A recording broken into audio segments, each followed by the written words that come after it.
Hey boys and girls, Night Stalker here. Welcome along to my newest tutorial video. Today we're talking about archers, and this video is going to be specifically tailored towards beginning players, people under level 100 or even lower than that, to really learn the basics of how the archer units work. Alright, so what is an archer? Well, in this game it's quite easily defined as anyone that is holding a bow. See these chaps up here? These are actually longbowmen, a purple tier unit. Now, the reason I want to discuss that is because there are other things in the game that resemble a bow, like the rattan marksmen, who have rapid fire repeaters, the arbalists, which are beastie-ass crossbows, and of course crossbowmen themselves. These are not archers. They don't work in the same way as archers. They have a different battlefield role from archers. So today we're specifically talking about people with a bow that you draw back and shoot an arrow in what might be the traditional manner, we'll call it. So today we're going to discuss that. We're going to discuss their main abilities, such as the arrow rain or target area, and of course their ability to just direct fire in a flat trajectory over a short distance. We're going to talk a little bit about doctrines that will help them, what to look for when you're leveling up. We'll have a little bit of tips and tricks on how to use the ballistics of archers to, for example, shoot up onto top of walls or shoot above cover and into an area that you can't actually see. We'll talk about what the main threats to your archer units are, and that includes what might be dubbed babysitting archers in inverted commas. And when you have archers, you really do need to babysit them. You can't just run off and hope that they're going to be okay by themselves, because they're too squishy. You know, a hero can chew up a unit of archers 9 times out of 10. Just a hero by themselves. We'll look at some of the special unit buffs, such as a Namkhan bleed. Namkhans are a very excellent archer unit that you can get relatively early in the game. You know, other things like the Viper's poison. And we'd look at targeting other archers, how to use formations, and importantly the behaviors of the units as you move them around the battlefield and how they interact with other units. And finally, we'll talk about some of the high tier archer units that you can sort of think about which ones you want to work towards, because when you're quite new to the game, even getting a blue tier unit can be quite an achievement. Your first purple tier unit feels great, by the way. So I'm going to give you a bit of information on the high tier archers, so you can decide for yourself if that's something you want to work towards. Alrighty, let's run on over to the training room and we'll talk about the basic behaviors of archer units. And welcome back, ladies and gentlemen. We've just teleported to the training room and we've pulled out here our levy bowmen.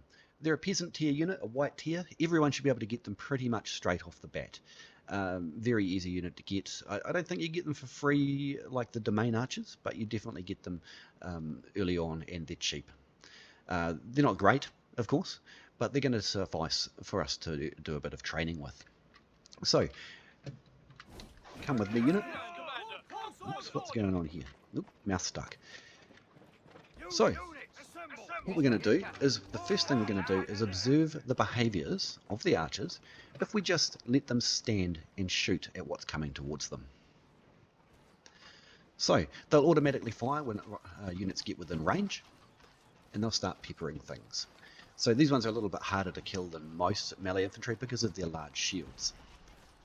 Now, what I'm demonstrating here is that no archer unit will ever kill a melee unit that is coming towards them in time to save themselves.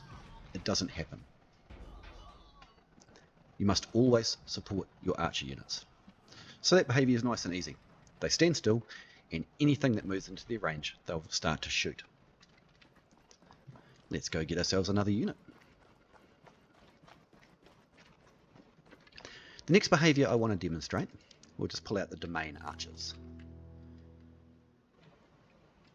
Domain. What's this domain? Doesn't it say Demense? Demense? Demesne? No. I googled it and it's pronounced domain. So, our domain archers have an ability that virtually all archers have called attack area. Now, Same thing as if anyone moves into their range, they'll start to attack. But what happens if we target this area? So they'll start spamming arrows into the area around that circle, and it's loosely that circle. But watch what happens when the melee unit gets close. They'll change their targeting. When someone gets close, they'll stop pelting the circle, and they'll start pelting the people close to them. Now what happens as well, see if we can get these spearmen to come and join me.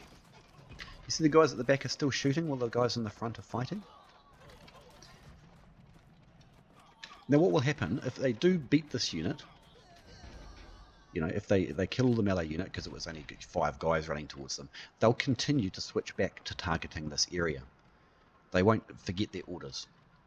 So if they do win, or these guys run away or are pulled back, the melee unit's pulled back, they'll continue to pelt that circle that we created. But they will self-defend if people come too close. What do we got next? Iron Cap Archers. Another nice cheap unit that everyone should be able to get out the gate. Out the gate. By out the gate I mean straight away. Iron Cap Archers with their iron helmets. Now, here's a little trick I want to demonstrate. What do we got? Yes, we have got melee troops. How much damage are we doing here? About 1,000. What happens if I bait the melee unit here into turning around? Now we're doing 17 or 1800 because their backs are turned. Now this is very easy behaviour you can emulate yourself. If you find yourself back here, your shields will start blocking and they'll start taking less damage again. You walk behind the unit that they're in combat with and they'll continue to do all that good, lovely damage. Should we do that again? These guys don't have shields, so they will take a lot more hits. Shielded units, wow, the big shields particularly, really good at blocking arrows. So about 1,000. If we use the unit to rotate, now we're doing 1,600-ish. This is something you can use in your games too. The further we get away, the less accurate the archers are. That's something to also note. So if we were to bring them forward again, they probably won't survive anyway. You'll note here, these guys also have the attack area ability. So, those are the basic behaviours. We do have some more archers locked away in our little cubby hole over here. Let's see if we've got one with a special order. Rattan Vipers. Fun unit. I like the Rattan Vipers. A lot of people hate on them. It's mostly because they get compared to Namkhan archers, when that's not a very fair comparison. So out you come. Rattan Vipers. These guys have a damage over time effect, which is not uncommon with archers, especially when they're Rattans. Can you see these green ones? All these ones with the green traces. So it's not 100% proc. 100% proc, I mean it's not 100% every shot is a poisoned arrow. These are max level Rattans, so they're actually pretty alright at this sort of carry on. Good thing about the Rattans is that they're actually just very fast. I like that. Zoom, zoom, zoom, zoom, zoom. Zoom, zoom, zoom, zoom, zoom. Oh, let's see how they do versus these archers. That's another thing you can do. If you're fighting enemy archers, or enemy crossbows, anything, they'll attack the closest thing. And if that's you, then you can take the hits. Especially if you've got a nice big shiny shield like mine. So that will prevent my archers from getting shot. Now, I want to talk a little bit about the formations. You can see that these guys have got 2 nice formations, not everybody does. Dispersed and Wings. Wings is a very common formation for archers, but I'm not convinced by it. This is their loose formation here. What happens if we land a cannonball in here? We're going to lose, I don't know, 6. What if a longbow hero launches an explosive arrow here? Same deal, we'll lose 6 or 8. But this way, you're going to lose a lot more. I really enjoy the open formations where possible. Oh, this is a good one. See, this is what's going to happen they're going to shoot back if I'm not the closest target, which may lose us some archers. I mean, these guys hopelessly outclass these ones. Those were levy bowmen, like the ones we first brought out. But see, we took some damage where we didn't before because we were the closest target. Something to think about with that as well is, say for example, this melee unit, yes, great.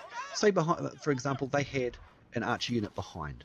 You can use the target area to target the squishy archers because your archers can't really get through these shields. And then you can go in, or your friendly heroes can go in and start fighting.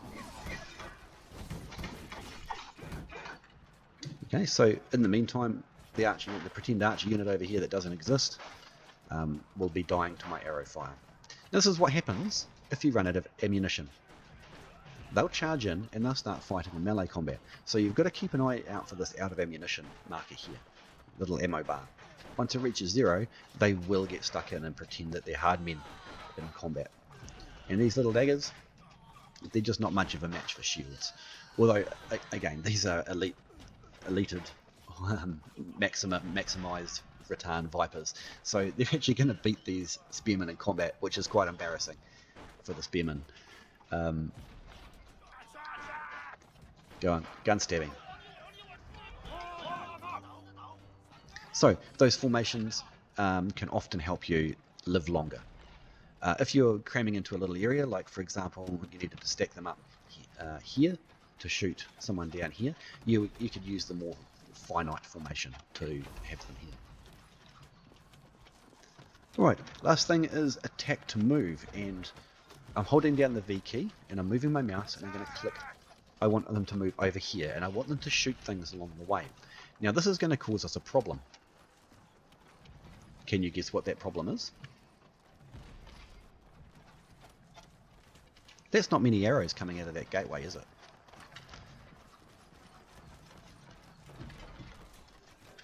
There's a lot of arrows sticking in this wall right here. So that's something you definitely have to watch out for.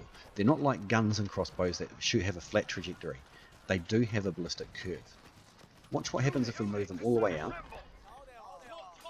Actually, we'll move them all the way out there, and we'll press V to interrupt that movement order. Alright, remember this is where we just placed the movement, and we pressed V. So once they've got no targets left, they'll continue to the formation, to where you told them to go. So, these are the basic unit behaviours of archers. And I hope you learned something. Let's go on to our next segment. Alrighty then. So the next thing we're going to look at is the doctrines and things like that. So up we come. Where are we? Let's go and have a look at the domain archers, because their tree is quite informative for archers in general. Just while I'm flicking through, things like your domain archers, you're not actually going to use them for long. Mine got to level 8 and I've really never used them again, because you get better options as you go through. So don't be afraid to just pop a couple of doctrines in, or leave them, you know, lying around. Any green and particularly the white doctrines, you're going to have so many of these that you just don't know what to do with them all. So if you get some of those, just pop them on. The green ones, initially you're going to get just a few, but don't be afraid to use them, because by the time you come around to, I don't know, what have we got here, you get sort of you get so many of each of them, it's ridiculous, you know. And I go through regularly and render them down into pieces. So don't be afraid to use up the green and particularly the white doctrines. So archers, domain archer line, veterancy line is really quite good, because it shows the 4 major things that you want to have with archers. Beyond the formations, you will get some that allow you to have formations and things. So one of the important things here is that archers get a damage bonus if they are on higher ground than their target. It's important to remember that, because when you get up onto siege walls or up onto hills and shoot down in field battles, you're going to get a bonus, right? So keep that in mind as you're playing. So generally with ranged units, the things that you want are accuracy, rate of fire, and ammunition. So And range for archers is good, particularly good for guns and crossbows, but we'll take care of that in another video. So when you're choosing your veterancy line, so look for ammo, accuracy, and rate of fire. And don't forget that soldiers also increase the rate of fire because it's more arrows shot in a shorter period of time. So consider that as part of that concept. Health bonuses really don't do anything for archers. Why? Because you're still going to be killed in one shot from a longbow. Siege artillery, all that stuff's still going to kill you in one hit. And in melee, outside of the training room, where the enemies are very weak, you're going to die in 1 or 2 hits to a melee troop anyway. So increasing your health is really going to give you no benefit. Ammo is always good. It saves you downtime from coming backwards and forwards from the supply point. Of course, accuracy is very important because it will allow you to apply the damage that you do much more quickly. And there's another high ground bonus. So these are the sort of things you want to look for. I wouldn't choose this bottom line because you're situational. You know, who cares about the resupply resupply cost? When you get later in there, I think I've got something like 3.5 million bronze. You can't outspend your income. And permanent losses in the open world, again, completely worthless one. You just have to top up your unit when you get back from the outside world if you happen to be using these guys in the outside world, which would be very strange. Something to count, you can have a maximum level of 14. So we're going to have level 1, 2, 3, 4, 5, 6, 7, 8, 9, 10, 11, 12, 13, 14. You won't get any of this veterancy line. So count that out as well. You know, sometimes you'll think, oh, well, I'll get that one later. Because an increase in damage in siege battles, of course, would be quite handy. But it doesn't outstrip the extra force soldiers. In terms of doctrines, what sort of doctrines do we want to put on archers? All my good doctrines happen to be in my good archers. Funny how that works out. So, accuracy, extra damage, extra ammo. So that's consistent with what I said before in the important parts of archer leveling up in doctrines. Namkhans. I've got a health and a piercing defense on them. The piercing defense and the health really don't help a lot because they've got such low hit points. You know, is this going to change the, increased piercing defense 65? Is it going to change the number of hits it takes to kill them? Highly unlikely. It might, especially when you consider that I'm giving them an extra 250 health. But the point is, there's nothing really here that I want to put on them other than maybe an extra weapon range. Let's do that now. So we apply the doctrine and then we put it in the spot. Right? And I've picked up another one of these, but yeah, I think let's do that because I do use my Namkhans quite a lot. I'll show you how to get the Namkhans in just a minute because they're a tip-top archer. Okay, so we're basically all focused on damage and applying that damage and increasing the range, which is what you want to do with most of your archers. So just quickly, if you want to get the Namkhan archers, which they're best unit in the game for archers in terms of leadership cost to damage output, they're very effective. So you want to press F5, you're going to come up, you can do unit challenges. So in this thing, we've got the Barcians, the Loyal Guard, Expedition Knights, and Namkhan Guard. If you're in the other servers, the my.games.com, you'll have them called militia, I think. These are Cimmerian stalwarts, these are paladins, and these are Sipofinorii, flamey dudes. Now, to go back to a previous season, you click on this little dunga up here. It's just disappeared. Why? Bring this down, and you want to go all the way back to Wrath of the Nomads. Click on it. I don't want to lose my progress in the current season because I'm quite a way through it, so I'm not going to do it. But all you do is click yes, right? And then when you come back, it'll have the Namkhan archers, Korchin horse archers, I believe, the Zerigs, which are mace and shield units, excellent unit, and in this slot it'll have the deadly Keshi cavalry, who are just absolutely brutal, underpointed and just savage. But this one here, it'll take you ages to go through there unless you just buy it with gold. But the Namkhans are not hard to get. I think you're going to go through 2 sets of challenges from memory, and you'll get that lovely unit. Anyway, I guess that sort of sums it up, the veterancy lines. What else we got here that you might want to have a quick look at the veterancy line for? Iron cap archers, the same sort of deal here. Extra shots while attacking, they have a chance to shoot a flaming arrow, which is amazing, by the way. Shooting flaming arrows is very, very effective. Rate of fire, which you want, damage is good. Accuracy, which you want, piercing damage again. To go down the bottom line, you'd get ammo soldiers, which again is good. Movement speed, handy. Health, waste of time. I guess you might find it useful. But rate of fire and arrow rain is actually a very good ability. Now, some units have arrow rain, and there actually is a doctrine that would allow you to put arrow rain on a unit. I believe it's a purple tier 1. Now, arrow rain is an ability that's not like the attack area that we've demonstrated in the training room already. It works the same way.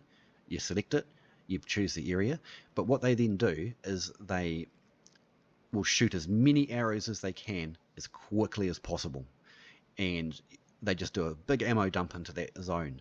The individual hits only do, I think, 65% of ordinary damage from memory, but you're just absolutely saturating the area. So if you do find this, it's quite a good one to pick up, especially for low tier archers, where you can come in, dump all your ammo, run back, come in, dump all your ammo, run back, if they survive that long. And of course we want 4 soldiers to the unit. So when you consider this, we've got 4 soldiers, 1, 2 that is really good, 3 that's really good, that's okay, 4 that's really good in that veterancy line. Well, this one's got 1, 2, 3, 4, 5 things that are really good. And again, we're going to flick back and go, okay, we're going to have a maximum level of 15, so you can plan ahead. So level 1, level 2, 3, 4, 5, 6, 7, 8, 9, 10, 11, 12, 13, 14. But we have level 15, right? So we're actually going to get 1 point in this as well. The alternative, of course, being level 2, 3, 4, 5, 6, 7, 8, 9, 10, 11, 12, 13. Out of 15, we'll get these 3 as well. So all considered, I think that this veterancy line with these 2 additional ones might actually work out better. You won't get the arrow rain, you won't get a 24% increase in rate of fire, but you are going to get another 8 soldiers, which more than makes up for that if you run the maths. Plus the shooting a flaming arrow. When something gets hit by a flaming arrow, if it's a rattan unit, it'll take more damage, and if it's not fireproof, it'll stop and panic. Right. Now, I just want to touch on some of the higher level ones so you can have a think about where you're going to go in the future. So currently, longbows have the longest arrow range in the game, and you can even make it longer with your additional range there. So these ones, I've given them 10% accuracy, lots of damage basically, and a little bit of extra range. 5 meters doesn't sound like much, but it does stack up when you consider that you're going to get additional range within the longbow itself. You know, the range is already 108. It's not even capped out. So what's really good about the vassal longbowmen, if you're looking to get those as an in-game unit for archery, the best thing about them is actually their, where is it? Covering fire and overwatch. Their abilities are just fantastic. Overwatch works the same way as that direct fire ability, where you select the circle and you put it down, except they will shoot at units around that area. So even if they can't see the unit, they're not just shooting into the circle anymore. And in fact, you can even 3 or 4 times that circle, they'll pick a target around there and they'll do an aimed shot. And everyone's doing aimed shot towards that area, regardless of whether they can see the unit or not. And this one here, you can put them, say, outside of the walls of the siege, or just a little bit away, and you can put that on, and then you run up the siege tower, and anyone that gets close to you, they will pick out and target with an aimed shot. And they do quite a bit of damage. The alpha on the longbows is quite high. I've never really super enjoyed the vassal longbowmen for the simple reason that I like also the direct fire, i.e., you know, when we very first got into the training room with the Levy bowmen, we just sat them there and watched them shoot. And they're not actually that good at that because they have a slow rate of fire. Their purpose is not to just dish out lots of damage. It's to be quite strategic. Longbowmen are fantastic at picking off other archer units because you can sit so far away, you can shoot over houses, over walls, and every shot towards your target is aimed. So, you know, one Usually one, sometimes two arrows would kill an archer from a longbowman. The other one I want to show you is Imperial Archers. Now these are just fantastic. If you're watching a lot of YouTube videos, you'll see Poncho, Indigenous Poncho. He uses these guys a lot because they really are fantastic. Just the level of damage that they put out is just mental. And they have bodkin arrows as well, which greatly increases their armor penetration. Not that they need all that much more, but any melee units will get quite brutally savaged. Very accurate too. So those are the two sort of in-game archer units that you can have a think about. If you really enjoy the archer units, you can work towards. But certainly if you're going to invest a lot of time and energy into learning archers, the Namkhans, something like that, are definitely where you should go first. They're the gold standard of archers. They're only 180 leadership and they just devastate units with their bleed attack. I don't know if I mentioned that before. They have a little serrated arrow that you can switch on and off. You'd never ever want to have it off, but when you bring the unit out, it starts in the off position, so you flick it on straight away, and they just absolutely munch stuff with the bleeds. So, let's go on to our next unit, our next segment. Okay, let's have a recording volume check. Shall we have a recording volume check? Alright, so,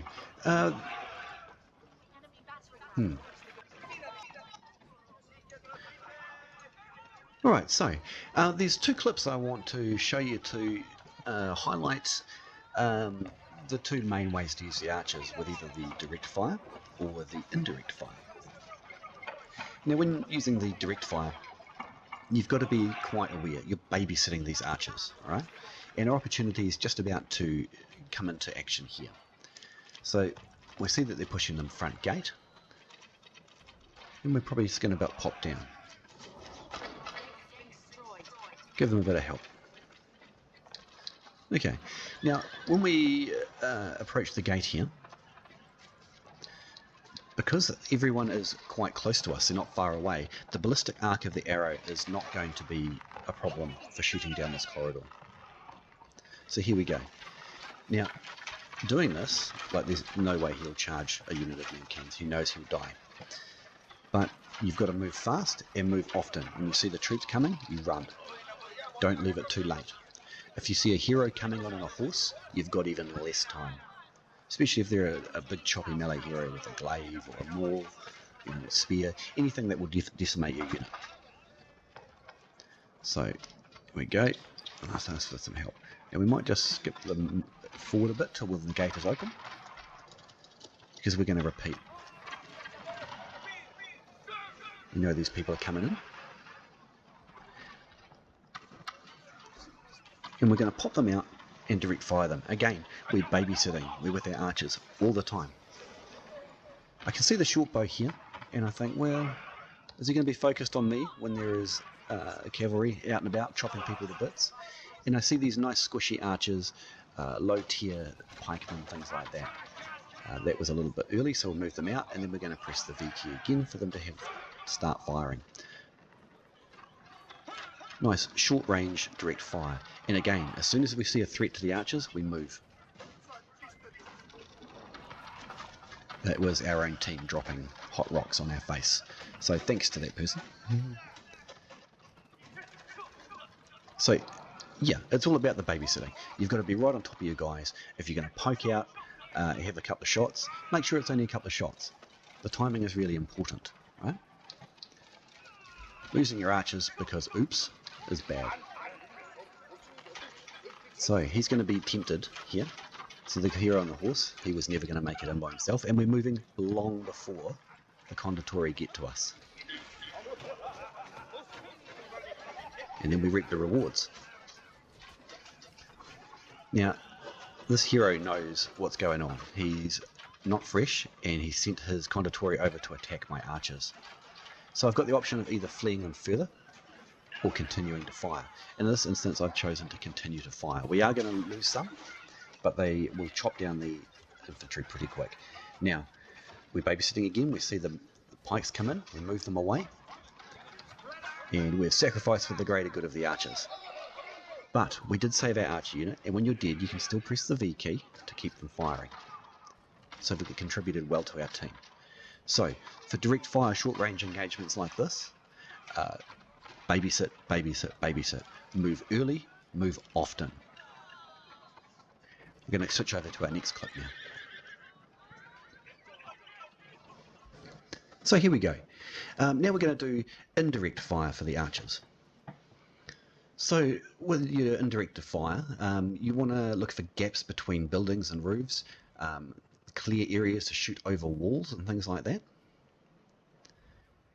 And you want to try and get them, keep maneuvering your archers to get them in just the right position to be able to take advantage of these gaps. So watch this. Unsuspecting enemy farmers, maybe? So we're not quite on the right angle. Not all of our arrows are really making it. So have a little bit of an adjust. So that in this video I'm just trying to think about the angles and how to get them there. When you can't see, get a better position. Now of course you can bring the archers up onto the wall up here, but that exposes them to damage, right? That exposes them to being killed. Also, it's a lot of walking time, when instead you can just drop arrows in on the heads of these enemies. So we can shoot right into their supply point. And you can do this with any archers. All of the archers have slightly different ballistic curves that you'll have to learn. For example, see how these clear the wall very nicely? They clear this extra roof and then fall straight down in. Something like domain archers don't quite have the same range, and they have a slightly flatter curve. But it's just a little bit of learning.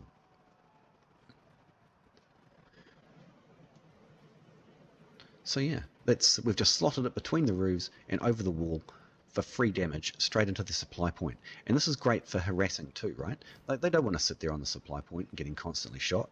I'm doing more damage than they can heal with it. Right, the next thing you can do, we're not finished with these Namkhans yet. They're out of ammo and we have to send them back to the supply point. Or we can call them in and bring them to the supply point we're just capturing. There is another way.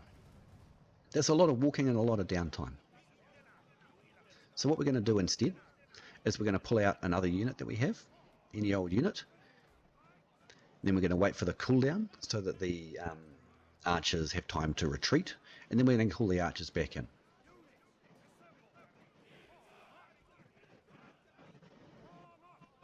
See all these guys up on top here? They're going to be our next archer victims. Right, has a cooldown finished? Not quite.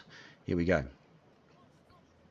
So on this particular map, one of the handy things to shoot up and use the indirect fire is that this supply point is actually in range of with the C point. So we're going to use that to our advantage. Just going to skip ahead a little bit here. Right. Yeah, this is what we want to show. So, we're going to climb the walls, up the ladder, but we're not going to jump off the ladder. We're going to stay on the ladder and use our number 1 ability to direct the fire.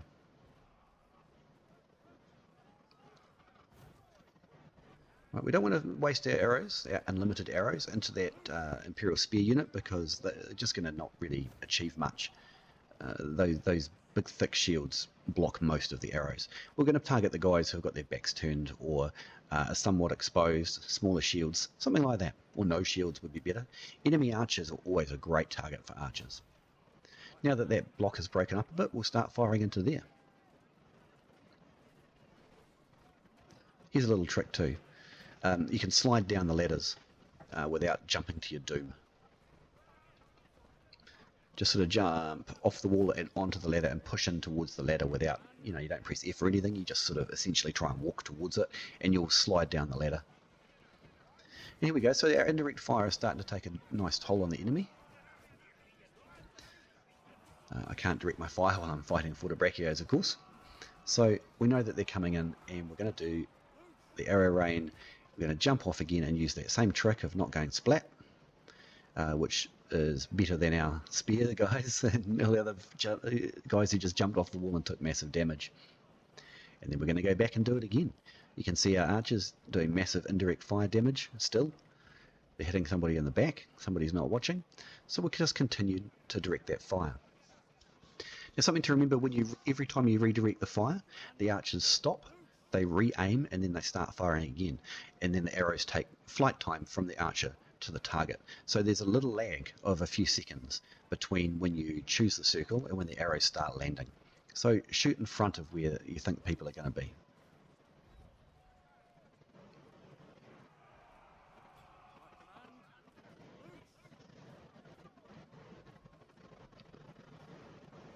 This is us babysitting archers.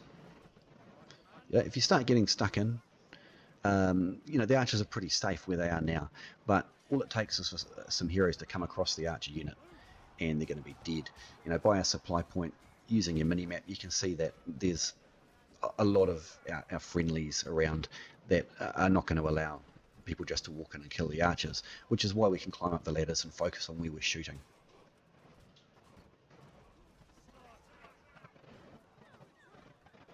This is just an ideal spot, absolutely ideal.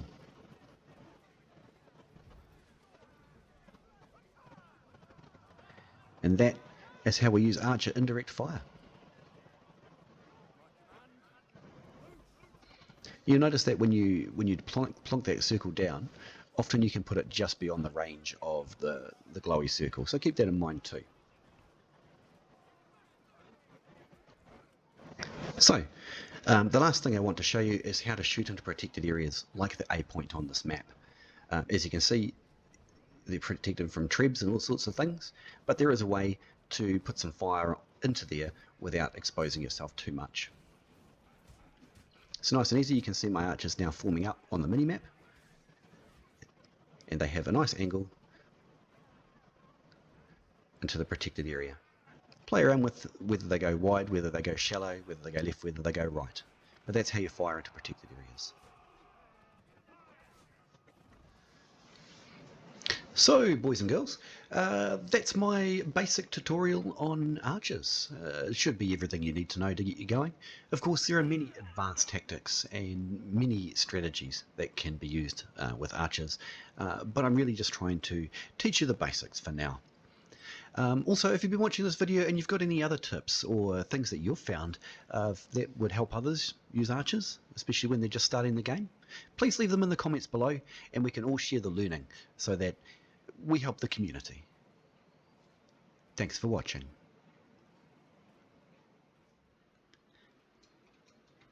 Hey guys, Knight here. Thanks for watching my videos. I make these in my spare time for a bit of fun, so hopefully you learned something or you just enjoyed watching. It would really help me out if you would subscribe and like my videos. See you on the battlefield.